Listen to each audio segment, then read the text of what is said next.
prepositions. You can simply do a web search and get a list of prepositions. But what a preposition is a lot of students will say anything a squirrel can do to a tree.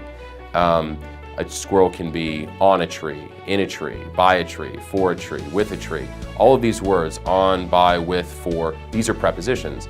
And it's important to be able to identify them in a sentence, and when you see them, they're always going to be followed by a noun, which is a person, place, or thing. So for example, I said on the tree. The preposition on and the noun that follows that preposition tree, those are tied together in what's called a prepositional phrase. The point is that every noun that follows a preposition is known as an object, never a subject of a sentence. So when you're trying to decide what the subject of a sentence is, look for any prepositional phrases and eliminate those from the pool, because they're just simply not going to contain any subject of a sentence.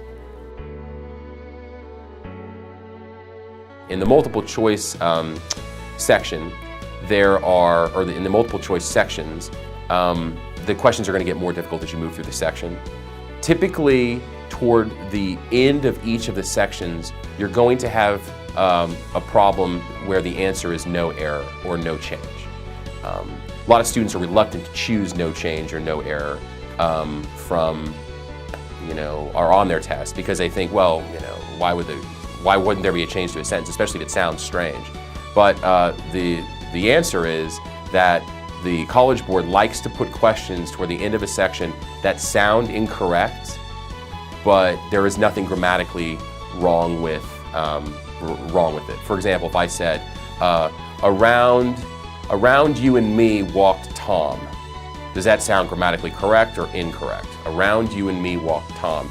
And a lot of students would say that sounds terrible, right? When in fact, that is a grammatically correct sentence. But I know from my experience of 11 years here at the Waterton Group that, in teaching the SAT, that the stranger it sounds at the end of a section, the greater the chance of the answer being no change or no error.